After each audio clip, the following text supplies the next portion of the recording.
Hi everyone, welcome to Get Good at Golf. Today we're going to talk about how you can increase your distance throughout the bag with your irons and your driver. Guys, if you're new here, welcome to the channel. Please make sure you do consider hitting that subscribe button if you want to do just that, get good at golf. So we're going to talk about the 3 keys that you need to enhance your distance in the golf swing. The first one we're going to talk about is something that seems quite obvious but a lot of people don't generally get, and we'll start with irons and move up to driver. But it's club head speed. How can I create a lot of club head speed? How can that relate to ball speed? And how can that relate to distance? All of which we're going to tick off in today's video. And the first thing I want to talk about is how to take the club away in order to get the club head speed that I want. You see, so many people will hit golf shots and they'll pick the club up, try and swing really, really fast, strike it pretty well, but then wonder, why has my 8-iron only gone 125 yards? That doesn't make sense because my 8-iron should be a 150 club. Now, if you noticed how I took that club away there, the club actually got picked up quite quickly. So that had what's known as quite a short lever system. We want that club to work back as wide as possible here so we can lengthen that arc. We can lengthen that lever system. So if I then take the club away nice and far away from me here, I can start to make a very similar swing, strike it straight down the middle again. You notice the ball's gone a lot higher because I've put more club head speed into it. We've got more ball speed. Now that's carried 151. Just like we said, my 8-iron should be a 150-yard club, and just by making sure we take the club away properly, yes, there's lots of other things we can do, which we'll talk you through in today's video and through the rest of the week here on Distance Week at Get Good at Golf. But generally what that allows you to do is get the club nice and far away from you. It means the club's going to be moving quicker, and it allows you to rotate properly through the ball. If I don't rotate properly through the ball, then I really struggle to create any speed or distance whatsoever. So that's number 1, as to how you can hit your irons further with the golf swing. Now, what about strike? We mentioned strike because we can have as much club head speed as we want.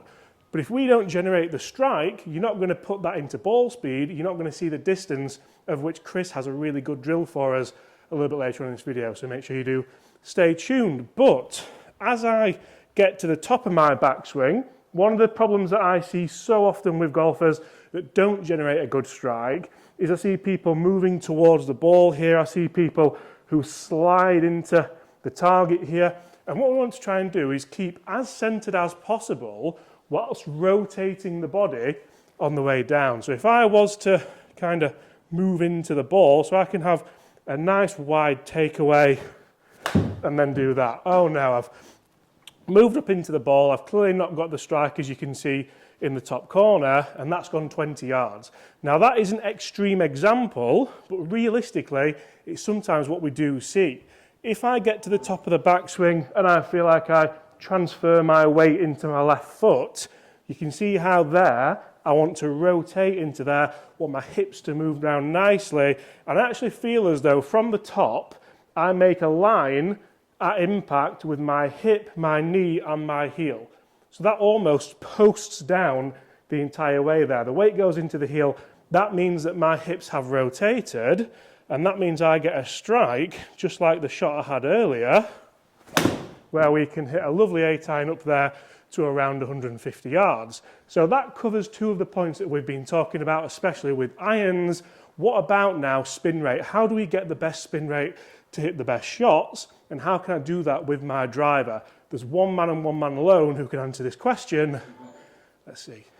Right guys, so let's talk about the club that everybody wants to know and everybody wants to hit further. So we are talking about the driver. And driver, obviously, to get it as far as possible, we need to get the correct spin rates on there. So making sure that you're fitted for the correct driver. There's going to be a lot of drivers coming out in the new year, so making sure you've got the right one for you can help you with this, but we still have to have the right technique. And like James mentioned there, obviously we want to start building that swing up. We want to stay a little bit more centered, and what we don't want to do is start to lean into that golf ball. So get ahead of the golf ball. We know if we start to lean into that, we're going to be hitting down. Often we see that club face, which is wide open, and that's going to get much more spin on it. We're not going to get the ball speed, and that's not what we want to see. So what we also see is at the same time, if people try and go, okay, well, I know I need to keep the loft off, so I'm going to make sure that I'm not releasing that club head we're in that exact same position. Club face is wide open. My path's going to get incredibly far left. We're just going to hit a big slice with no ball speed whatsoever. So getting the correct ball position is always key to start with. So I like to see it just inside your left heel. A lot of people think, right, well, everybody's telling me to hit it up. So if I move it further forwards, that's going to help me and make sure that I hit up on the golf ball. But you see there, my low point is going to be where my sternum is.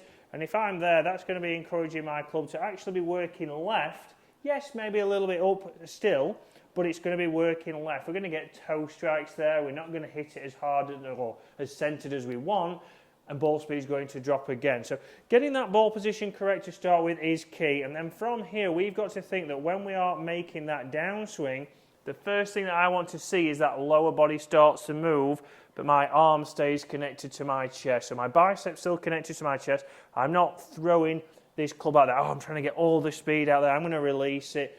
We're then going to obviously return a lot of loft. So I want you to just feel like in slow motion that we're able to go from the top. My lower body starts. Club comes down into this kind of position here, which is called delivery. And then from there, I'm going to rotate and release at the same time, and you'll see there that that'll give me pressure on that golf ball. My hands are just in front of the club head because I've got that ball position correct. I've actually started to release the club. I've not held that off and dragged the golf club through. If we can do that, we can get all the speed out into the head. So don't forget, we have to get this club, the levers working. So I need to start releasing this club head down here to get the speed out into that club head. If I hold on to that, we're not getting the speed out there. My hands have the speed, but the club head is just stuck behind. So once we can do that, we can do a couple of motions doing that, and then really feel like you come in here and hit one, and start to take some feedback. We can see that's launched nice and high, straight down the middle, and from there we're going to get a ball speed that we want. So one thing James mentioned at the start is club head speed, and a lot of people get told, obviously, well, you know, I need to stay in balance. That's one big thing, which, yes, but I want you to get as much speed as possible while staying in balance. I don't mean stay in balance and be like, okay, right, I'll just make sure I stay in balance so I can get it down the middle. I was in balance, that's nicely down the middle. It's a solid 85 carry gone 101. That's not going to help us get our handicap down. I want you to think, right, I want as much speed as I've got whilst I can still hold that balanced finish. You saw James did it well with his irons. He was able to get a better strike, a better ball speed. If I can do that there, a little bit of a lower penetrating ball flight, a good carry down there over 250, and that is how we get ball speed. We need the club head speed, we need the strike. As a result, we'll get the ball speed, but a lot of it comes down to setup and those drills that you can do.